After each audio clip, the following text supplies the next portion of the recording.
Aditya, doctor ಏನು ಹೇಳಿದ್ರಪ್ಪ? ಇದ್ರೂ ನಾಳೆ ಡಿಸ್ಚಾರ್ಜ್ ಮಾಡ್ತಾರಂತೆ ಅಪ್ಪ. ಹೌದಾ? ಹಾ, ಅಖಿಲ, ಪಾರ್ವತಿಗೆ ಡಿಸ್ಚಾರ್ಜ್ ಆದ ಕೂಡಲೇ ಅವಳನ್ನ ಮೊದಲು ಹಾರ್ಸನ್ ಕೋಟೆ ಕರ್ಕೊಂಡು ಹೋಗ್ಬಿಡೋಣ.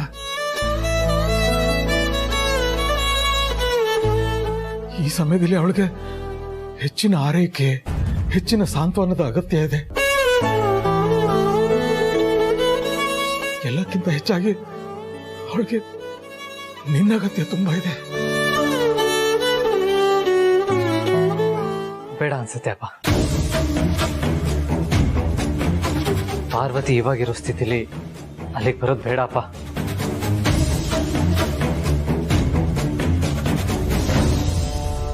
ಇವಾಗ ಮತ್ತೆ ಅಲ್ಲಿಗೆ ಬರೋದು, ನೋವು ಜಾಸ್ತಿ ಆಗೋದು, ಯಾವುದು ಬೇಡಪ್ಪ.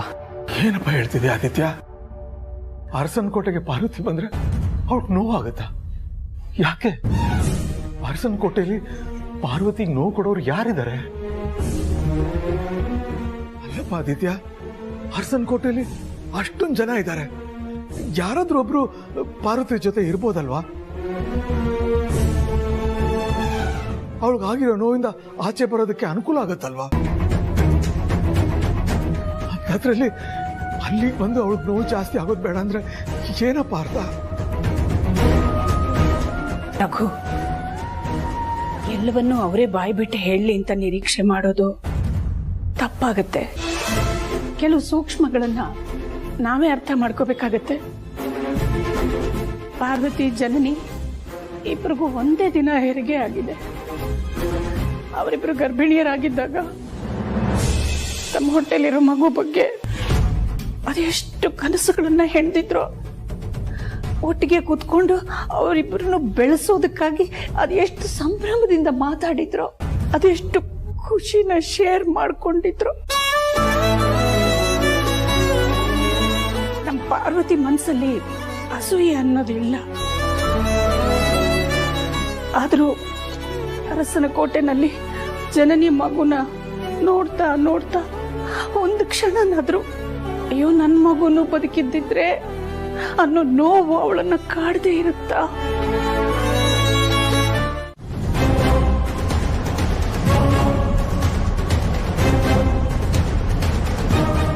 ಆಮೇಲೆ ನಾವು ಮನೆಗೆ ಹೋದ್ಮೇಲೆ ಈ ನಿನ್ ಪುಟಾಣಿನ ನಾವೆಲ್ಲರೂ ಎತ್ಕೊಳಕ್ ಶುರು ಮಾಡಿದ್ರೆ ಆಮೇಲೆ ನೀನೇ ಬಂದು ನಮ್ಮ ಹತ್ರ ಬೇಡ್ಕೋಬೇಕು, ಪ್ಲೀಸ್ ಪ್ಲೀಸ್ ನನ್ ಮಗುನ ನನ್ಗೂ ಕೊಡಿ, ನಾನು ಸ್ವಲ್ಪ ಆಟ ಆಡಿಸ್ತೀನಿ ಅಂತ. ಹಾಗಾಗತ್ತೆ, ನೋಡ್ತಾ ಇರು.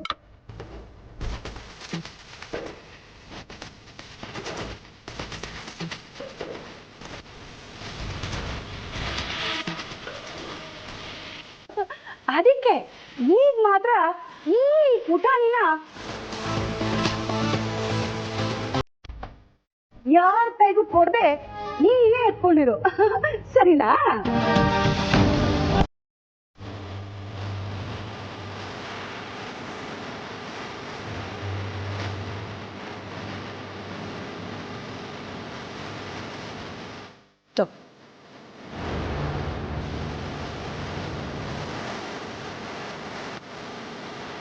ಪಾರ್ವತಿ, ಹೊರಡೋಣಮ್ಮ. ಜನನ್ ಬಾ.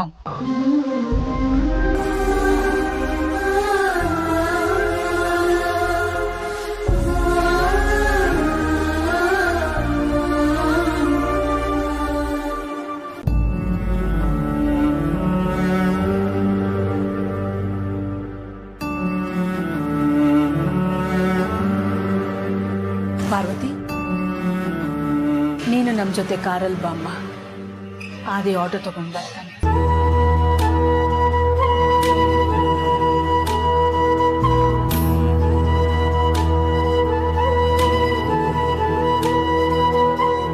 ನಾನು ನನ್ನ ಮಗು ಜೊತೆನೆ ಕಾರಲ್ಲೇ ಹೋಗ್ಬಿಡ್ಲಾ? ಬೇಡ ಬೇಡ, ಮಗು ವಿಷಯದಲ್ಲಿ ನಾನು ಇಷ್ಟು ದುರ್ಬಲ ಆದ್ರೆ ಎಲ್ರಿಗೂ ಕಷ್ಟ. ಸಾಧ್ಯವಾದ ಮಟ್ಟಿಗೆ ಮಗು ಜನನಿದೆ ಅನ್ನೋ ಹಾಗೆ ನಾನು ನಡ್ಕೋಬೇಕು.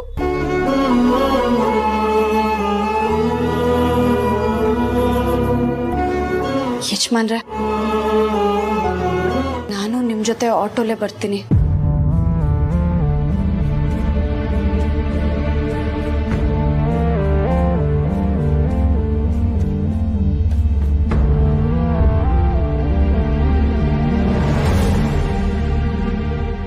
ಸರಿಮ್ಮ, ನಿನಗಿಷ್ಟ ಬಂದ ಹಾಗೆ ಮಾಡು.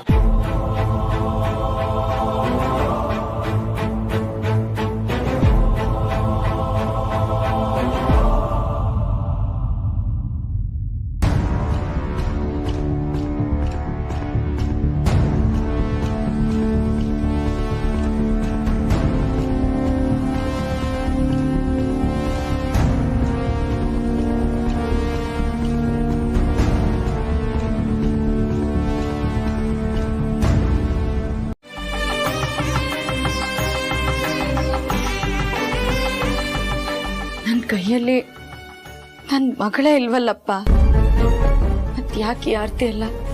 ನಾನು ಆರತಿ ಮಾಡ್ತಿರೋದು ನನ್ನ ಮಗಳಿಗೆ. ನೀನು ಬದುಕೋದೇ ಇಲ್ಲ ಅಂತ ಹೇಳಿದ್ದು ಡಾಕ್ಟ್ರು. ಅಂಥದ್ರಲ್ಲಿ ಬದುಕು ನನ್ನ ಕಣ್ಮುಂದೆ ಇದೆಯಾ ಅಂದರೆ ಆ ದೇವರು ನಮಗೆ ಮಾಡಿರೋ ದೊಡ್ಡ ಉಪಕಾರ. ನಮ್ಮ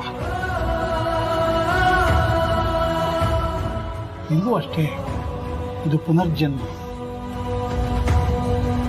ಈಗ ನನಗೆ ನಿನ್ನ ಮೇಲೆ ಮೊದಲಿಗಿಂತಲೂ ಪ್ರೀತಿ ಮಮಕಾರ ಜಾಸ್ತಿ.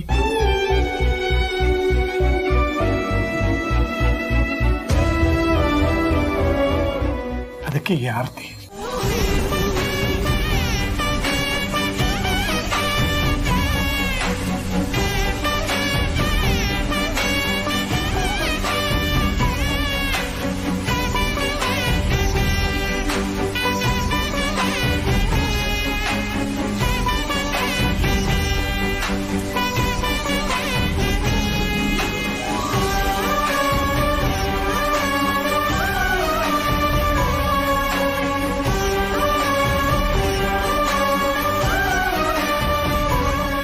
ಗಡಿ ಅಚ್ಚ ಚಲ್ ಬ. ಹೌದಲ್ವಾ ಪಾರು, ಅವತ್ತು ಬದುಕಕ್ಕೆ ಸಾಧ್ಯನೇ ಇಲ್ಲ ಅನ್ನೋ ಥರ ಇದ್ದ ಸಂಗೀತ ಅವ್ರ ಮಗುನ ನೀನು ಕರೆಕ್ಟ್ ಟೈಮಿಗೆ ಡೆಲಿವರಿ ಮಾಡಿಸಿ ಬದುಕೋ ಥರ ಮಾಡಿದ್ದೆ.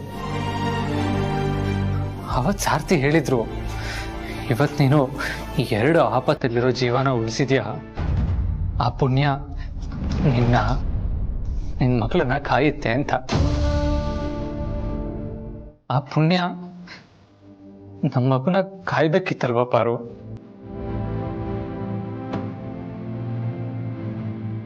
ಆದ್ರೆ ಯಾಕೆ? ನಾವು ನಮ್ಮ ಕುಟುಂಬದ ಹಿರಿಯರು ಮಾಡಿರೋ ಪುಣ್ಯ ಎಲ್ಲ ಸೇರಿನೆ ಹೊಟ್ಟೆಗೆ ಪೆಟ್ಟು ಬಿದ್ರು ನಮ್ಮ ಮಗುನ ಕಾಪಾಡಿದೆ ಯಜಮಾನ್ರೆ. ಆದ್ರೆ ಈಗ ಮಗು ನಮ್ಮ ಜೊತೆಲಿಲ್ಲ ಅಷ್ಟೆ. ಅದೀಗ ಅರಸನ್ ಕೋಟೆಲಿ ಜನನಿ ಮಗುವಾಗಿ ಬೆಳೀತಾ ಇದೆ.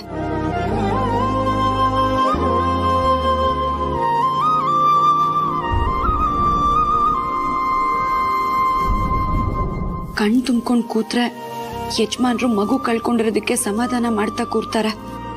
ಯಜಮಾನ್ರು ಒಳ್ಳೆತನಕ್ಕೆ ಒಂದೇ ಒಂದ್ ಕ್ಷಣ ಕರಗಿ ನಮ್ ಮಗು ಬದುಕಿರೋ ಬಗ್ಗೆ ನಾನ್ ನಿಜ ಬಾಯ್ ಬಿಟ್ಬಿಟ್ರೆ ಇಲ್ಲ, ಹಾಗಾಗ್ಬಾರ್ದು.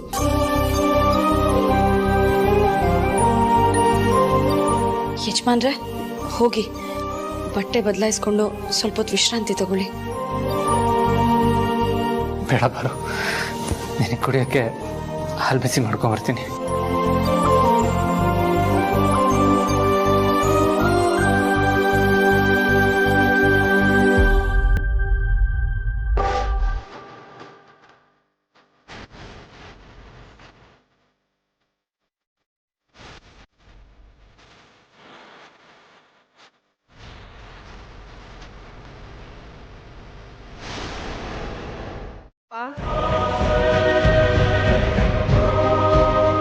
ಹುಟ್ಟಿದ್ ಒಂದ್ ಮಗು ಅಂತೂ ಹೋಯ್ತು.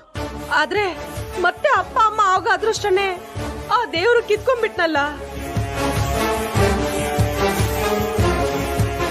ಪಾಪ ಅವಳ ಗರ್ಭಕೋಶನೇ ಆ ದೇವ್ರು ತೆಗ್ಸಾಕ್ಬಿಟ್ನಲ್ಲಪ್ಪ.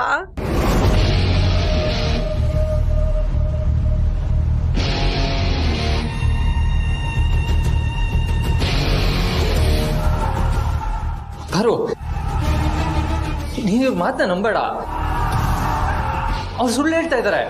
ನಿನ್ ಗರ್ಭಕೋಶನ ನನ್ ಗರ್ಭಕೋಶ ತೆಗ್ದಾಕಿದ್ದಾರೆ ಅಂತ ನನಗೂ ಗೊತ್ತು ಯಜಮಾನ್ರೆ.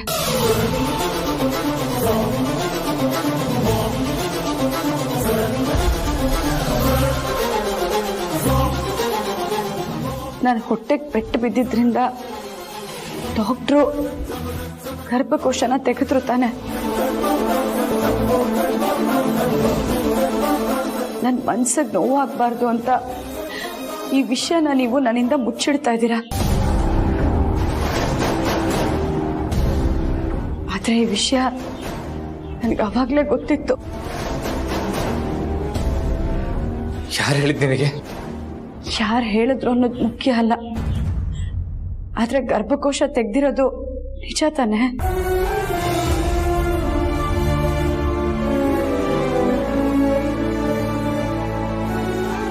ಅಯ್ಯೋ ಇದಕ್ಕೆ ನೀನ್ ಯಾಕಪ್ಪ ತಲೆ ತಗ್ಗಿಸ್ಕೊಂಡು ನಿಂತಿದ್ಯಾ? ಹಣೆ ಬರಹಕ್ಕೆ ಹೊಣೆ ಯಾರು ಅಂತ ಕೇಳಿಲ್ವಾ? ಎಲ್ಲ ಪಾರ್ವತಿ ಹಣೆ ಬರಹ. ಅವತ್ತೇ ನಾನು ನಿನಗೆ ಹೇಳಿಲ್ವೇ ನಮ್ಮ ಪಾರ್ವತಿ ನಿನ್ ಕಾಲ್ಗುಣ ಸರಿ ಇಲ್ಲ ಅಂತ. ನಿನ್ ಮಗು ಸತ್ರು ಬರ್ತಂದಲ್ಲೇ ಸಾಯತ್ತೆ ಅಂತಾನೂ ಹೇಳಿದ್ದೆ. ಆದ್ರೆ ಹುಟ್ಟಿದಾಗೆ ಸತ್ತೋಗುತ್ತೆ ಅಂತ ಮಾತ್ರ ಗೊತ್ತಿರ್ಲಿಲ್ಲಮ್ಮ, ಗೊತ್ತಿರ್ಲಿಲ್ಲ.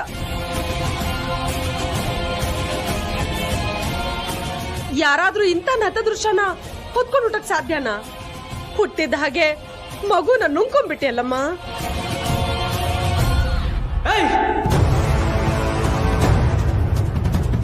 ಇನ್ನು ಒಂದೇ ಒಂದು ಮಾತಾಡಿದ್ರು ನಾನು ನಿನ್ಗೆ ಏನ್ ಮಾಡ್ತೀನಿ ಅಂತ ನನಗೆ ಗೊತ್ತಿರಲ್ಲ. ಇನ್ಯಾವತ್ತಾದ್ರೂ ಈ ಮನೆ ಕಡೆ ಬಂದ್ರೆ ಕತ್ತಿಡ್ದು ಆಚೆ ತರ್ತೀನಿ. ಹುಷಾರ್, ಗೆಟ್ ಔಟ್. ಹೋಗಿ.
ಯಾಕೆ ನನಗೆ ಇಷ್ಟೊಂದು ಚಡ್ಪಡಿಕೆ ಆಗ್ತದೆ?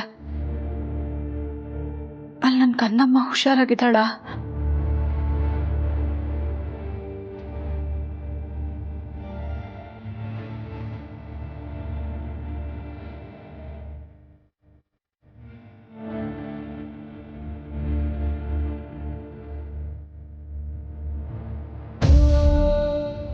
ನೋಡಲಿ ಓಯ್ ಅಲ್ಬಿಡಮ್ಮ.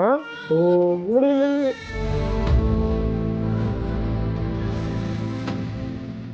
ಏನ್ ಮಾಡುತ್ತಿದ್ದು? ನೋಡು ಯಾಕೆ ಹೇಳ್ತಿದ್ಯಾ? ನೋಡು ಅಮ್ಮ ಇಲ್ಲೇ ಇದೀನಲ್ಲ, ಯಾಕೆ ಹೇಳ್ತಿದ್ಯಾ?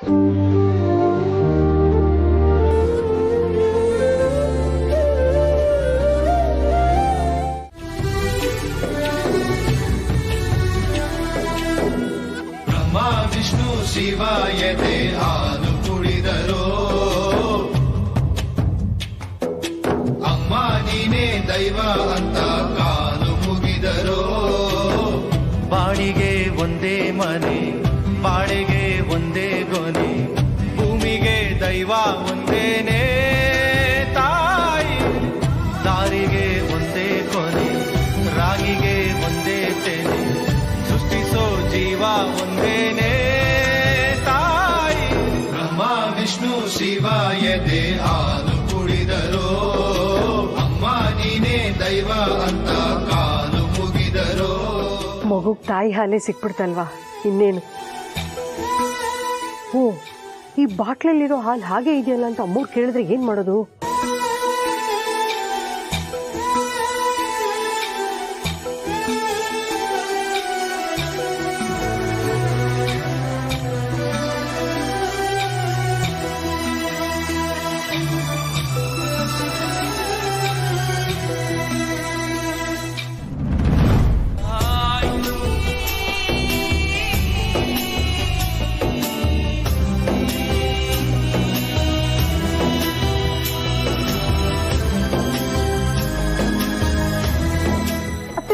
ಮಗು ಅಳು ನಿಲ್ಸ್ತು. ಈ ನಮ್ ಸಾವಿತ್ರಿ ಅದೇನ್ ಮೋಡಿ ಮಾಡಿದ್ಲು? ಜಗದೊಳಗೆ ಮೊದಲು ಜನಿಸಿದಳು, ಹುಡುಕಿದರೆ ಮೂಲ ಸಿಗದಯ್ಯ. ತಡವಿರದ ಕರುಣೆ ಕಡಲಿವಳು, ಕುಡಿಯಿರದ ದೇವಿ ಇವಳಯ್ಯ. ಮನಸ್ಸು ಮಗು ತರ ಪ್ರೀತಿಯಲ್ಲಿ, ಅರಸು ಹಸುತರ ತ್ಯಾಗದಲ್ಲಿ.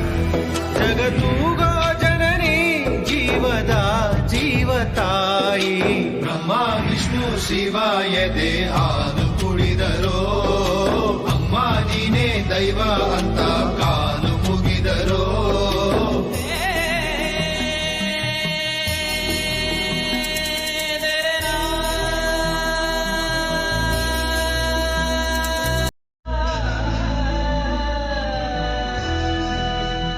ಸಾವಿತ್ರಿ,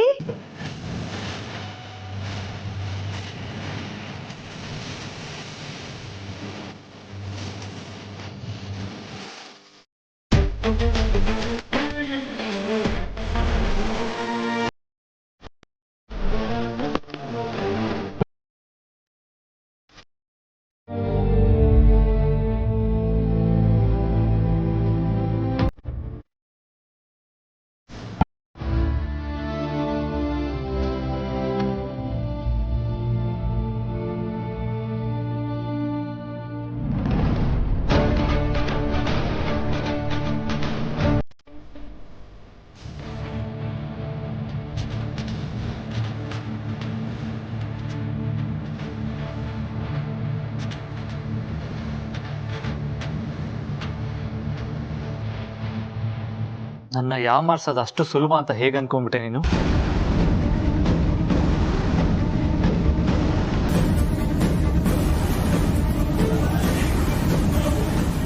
ಯಜಮಾನ್ರೆ, ಅದು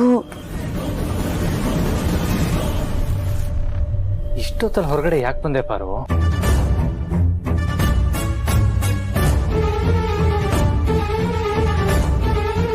ಬಂದ್ರೆ ನನಗೆ ಗೊತ್ತೇ ಆಗಲ್ಲ, ನನ್ನ ಪಾಡಿಗೆ ನಾನು ನಿದ್ದೆ ಮಾಡ್ತಿರ್ತೀನಿ ಅಂತ ಅನ್ಕೊಂಡ್ಯಾ? ನೀನು ಇಡೀ ರಾತ್ರಿ ನೆಮ್ಮದಿಯಾಗಿ ನಿದ್ದೆ ಮಾಡೋವರೆಗೂ ನನಗೆ ನೆಮ್ಮದಿಯಾಗಿ ನಿದ್ದೆ ಮಾಡೋದಕ್ಕೆ ಆಗಲ್ಲ ಪಾರು.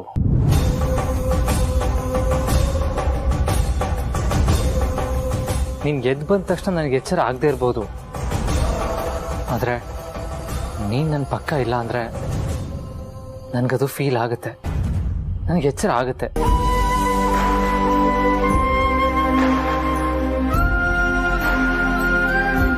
ಈಗಲೂ ಅದೇ ಆಗಿತ್ತು.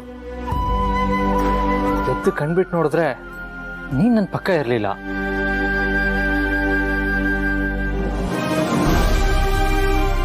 ನನಗೆ ನಮ್ಮ ಮಗು ನೆನಪಾಗಿರ್ಬೋದು, ಅದಕ್ಕೆ ಜನನಿ ಮಗು ನೋಡಿ ಸಮಾಧಾನ ಪಡ್ಕೊಳ್ಳೋಣ ಅಂತ ಬಂದಿರ್ತೀಯ ಅಂತ ಅನ್ಕೊಂಡೆ. ನೀನು ನೋಡಿದ್ರೆ ಇಲ್ಲೇ ಬಂದಿದ್ಯಾ?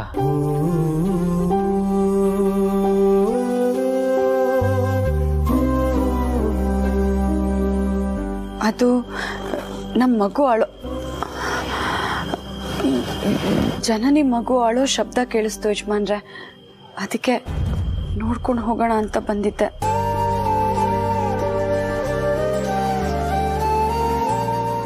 ಮಗು ಅಳೋ ಶಬ್ದ ಅಲ್ಲಿ ಕೇಳಿಸ್ತಾ? ಆದ್ರೆ ನನಗೆ ಕೇಳಿಸ್ಲೇ ಇಲ್ಲ.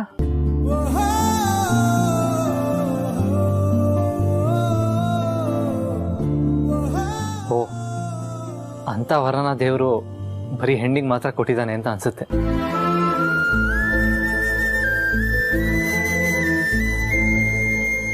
ಆದರೆ ಮಗು ಹೇಳೋದು ನನಗೆ ಇವಾಗಲೂ ಕೇಳಿಸ್ತಾ ಇಲ್ವಲ್ಲ? ಹೌದು ಪಾರು, ದೊಡ್ಡ ಯಜಮಾನರು ಹೇಳೋ ಮಾತನ್ನ ಮನಸ್ಸಿಗೆ ಹಾಕೋ. ನಾವೇನಿವರು ಇಲ್ಲಿ ಬರೋದನ್ನ ಕರೆದಿದ್ದೀವಿ. ಈ ನೀನೇ ಅಲ್ಲಿಗೆ ಹೋದ್ರೆ ಹಂಗಸ್ತೆ ಬಿಡ್ತಾರ?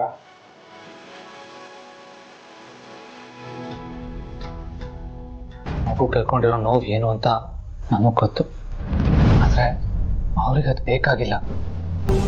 ಮತ್ತೆ ನಿನ್ನ ಮನಸ್ಸಿಗೆ ನೋವು ಮಾಡಿಬಿಟ್ರೆ ಅಂತ ನನಗೆ ಭಯ. ಯಜಮಾನ್ರೆ, ಪಾರು, ನೀನು ಇವಾಗ ಒಪ್ಕೊಂಡ್ರೆ ಸರಿ. ಇಲ್ಲ ಅಂದರೆ 3 ಹೊತ್ತು ನಮ್ಮ 3 ಜನದಲ್ಲಿ ಯಾರಾದರೂ ಒಬ್ರು ನಿನ್ನ ಜೊತೆ ಕಾವಲಿಗೆ ಇರಲೇಬೇಕಾಗುತ್ತೆ. ಪ್ಲೀಸ್ ಪಾರು, ದೇವ್ರು ಕೊಡೋ ನೋವನ್ನಂತೂ ನಮಗೆ ತಪ್ಪಿಸ್ಕೊಳ್ಳೋದಕ್ಕಾಗಲ್ಲ. ಅಟ್ಲೀಸ್ಟ್ ಮನುಷ್ಯ ಕೊಡೋ ನೋವನ್ನಾದ್ರೂ ನಾವು ಅವಾಯ್ಡ್ ಮಾಡ್ಬೋದಲ್ವಾ? ಪ್ಲೀಸ್ ಪಾರು, ನನ್ನ ಕಾಳಜಿ ಆತಂಕನ ಅರ್ಥ ಮಾಡ್ಕೊ. ಸರಿ, ನಾನು ಎಲ್ಲೂ ಹೋಗೋದಿಲ್ಲ. ನೀವು ನಿಮ್ಮ ಕೆಲ್ಸಕ್ಕೆ ಹೋಗಿ ಬನ್ನಿ. ಸರಿ, ಹಾಗಾದರೆ ನೀನು ಇದನ್ನೆಲ್ಲ ಮಗು ಕೊಡೋದಕ್ಕೆ ತಗೊಂಡು ಹೋಗಲ್ಲ ತಾನೆ? ಹೋಗಲ್ಲ.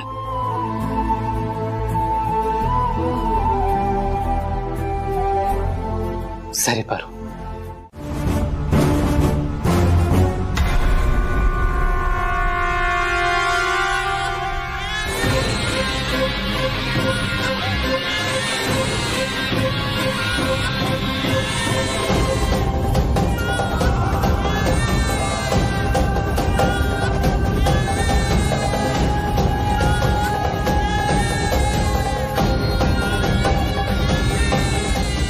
ಕಳ್ತಿದ್ಯಾ?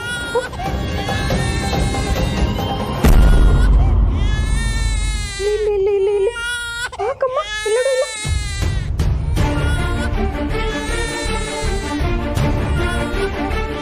ಏನಾಯ್ತು ನಿಂಗೆ? ಕಳ್ತಿದ್ಯಾ? ನೋಡಿ ಇಲ್ಲಿ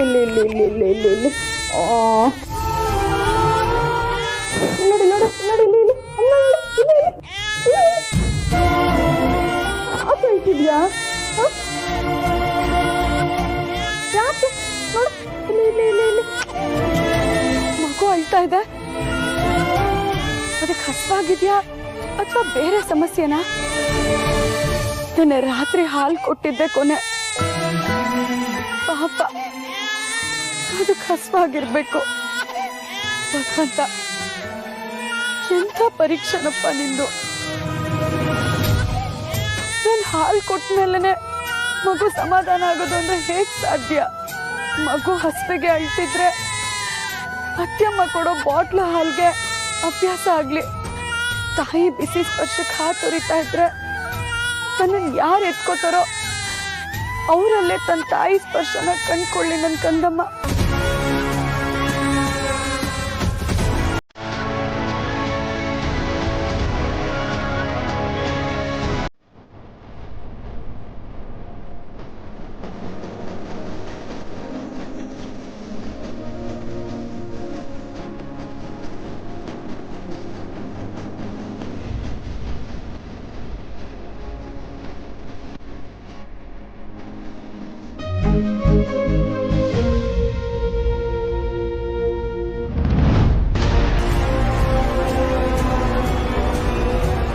ಜನನಿನ ಮಾತಾಡ್ಸ್ಕೊಂಡು ಮಗುನ್ ನೋಡ್ಕೊಂಡು ಹೋಗೋಣ ಅಂತ ಬಂದೆ ಅತ್ಯಮ್ಮ. ಪಾರ್ವತಿ, ಇದು ನಿನ್ನ ಮನೆನಮ್ಮ. ನಿನ್ನ ಮನೆಗೆ ನೀನ್ ಬರೋದಕ್ಕೆ ಯಾವ ಕಾರಣನೂ ಬೇಕಾಗಿಲ್ಲ. ನೀನಾಗ್ಲಿ ಆದಿ ಆಗ್ಲಿ ಈ ಮನೆಗೆ ಯಾವಾಗ ಬೇಕಾದ್ರೂ ಎಷ್ಟೊತ್ತಿಗೆ ಬೇಕಾದ್ರೂ ಬರ್ಬೋದು. ನೀವು ಬರೋದು ನಮಗೆಲ್ಲ ತುಂಬಾ ತುಂಬಾ ಸಂತೋಷ.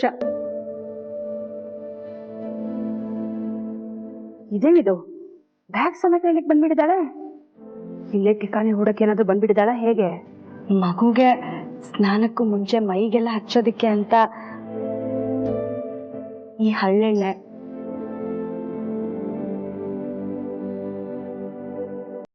ಮಗು ಕೆಳಗಡೆ ಹಾಸೋದಿಕ್ಕೆ ಅಂತ ಈ ಬಿಳಿ ಬಟ್ಟೆ.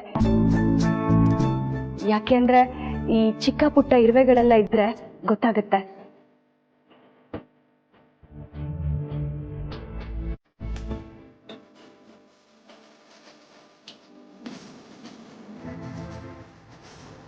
ಇದರಲ್ಲಿ ಜಾಕಾಯಿ, ಎಡಮುರಿ, ಬಲ್ಮುರಿ, ಜ್ಯೇಷ್ಠ ಮಧು, ಆಮೇಲೆ ಈ ಕೇಸರಿ, ಕಸ್ತೂರಿ ಮಾತ್ರೆ ಎಲ್ಲ ಇದೆ ಅತ್ಯಮ್ಮ.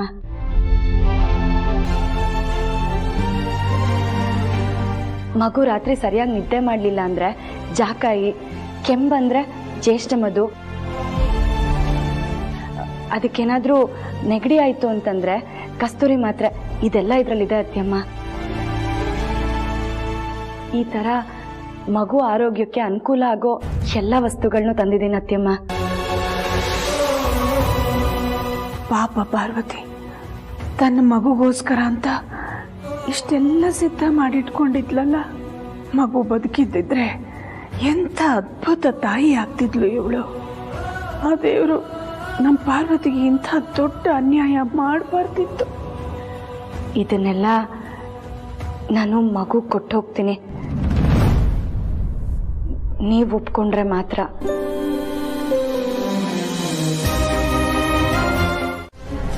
ಸಂಧ್ಯಾ, ದೇವ್ರ ದಯೆ, ಆ ಹೆಂಗಸು ಯಾವಾಗ ವಾಪಸ್ ಊರಿಗೆ ಹೋಗ್ತಾರೋ ಅಂತ ಅನ್ಸುತ್ತೆ.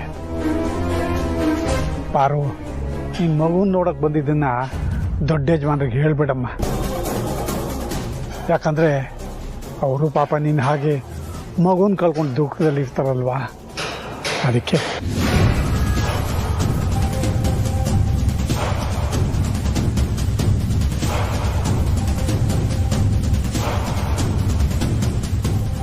ದೊಡ್ಡ ಯಜಮಾನ್ರು ಕೂಡ ನಿನ್ನಂಗೆ ಇಲ್ಲಿಗೆ ಬಂದು ಮಗುನ ನೋಡಿ ನೋವು ಕಮ್ಮಿ ಮಾಡ್ಕೋಬೋದು. ಆದರೆ ಆ ರತ್ನವೇಣಿ ಇವ್ರ ಮಾತು ದೊಡ್ಡ ಯಜಮಾನ್ರಿಗೆ ಇಷ್ಟ ಆಗಲ್ಲ. ಅದಕ್ಕೆ ಅವ್ರ ಈ ಕಡೆ ತಲೆನೇ ಹಾಕೋದಿಲ್ಲ. ನೀನು ಹಾಗೆ ಇರಲಿ ಅಂತ ನನಗೂ ಮತ್ತು ದೊಡ್ಡ ಯಜಮಾನ್ರಿಗೂ ಅನಿಸುತ್ತಮ್ಮ. ಆದರೂ ನೀನು ಮಗುನ ನೋಡ್ಕೊಂಡು ಬಂದಾಗ ನಿನ್ನ ಮುಖದಲ್ಲಿತ್ತಲ್ಲ ಸಂತೋಷ, ಅದನ್ನು ನೋಡಿ ನನಗೂ ಖುಷಿ ಆಯ್ತಮ್ಮ.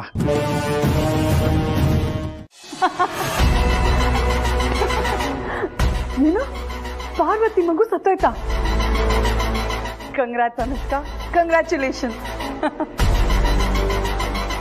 ನೀವು ಕೊಟ್ಟಿರೋ ಇನ್ಫಾರ್ಮೇಶನ್ ಪಕ್ಕಾ ತಾನೆ? ಹೌದು ಮೇಡಮ್, ಈ ಇನ್ಫಾರ್ಮೇಶನ್ ಪಕ್ಕ. ಅರಸನ್ ಕೋಟೆಯವರ ದೊಡ್ಡ ಸೊಸೆ ಪಾರ್ವತಿಯವರ ಮಗು ಸತ್ತೋಗಿದೆ. ಹಾಗೆ ಚಿಕ್ಕ ಸೊಸೆ ಜನನಿಯವರ ಮಗು ಕೂಡ. ಅದ್ ನನಗೆ ಗೊತ್ತು ಬಿಡು. ಚಿಕ್ಕ ಸೊಸೆ ಜನನಿಯವ್ರ ಮಗು ಕೂಡ ಸತ್ತೋಯ್ತು, ಅಷ್ಟೇ ತಾನೆ? ಇಲ್ಲ ಮೇಡಮ್, ಜನನಿಯವರ ಮಗು ಬದುಕೇ ಇದೆ.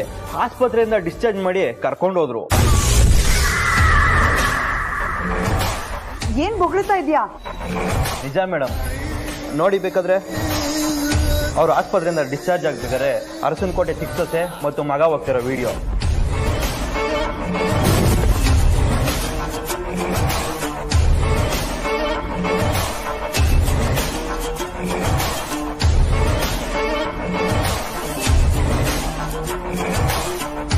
ಪಾರ್ವತಿ ಹೊಟ್ಟೆಗೆ ಪೆಟ್ಟು ಬಿದ್ದಿದ್ರು ಕೂಡ ಅವಳ ಮಗು ಹೋಗುತ್ತೋ ಇಲ್ವೋ ಅಂತ ಡೌಟ್ ಇತ್ತು.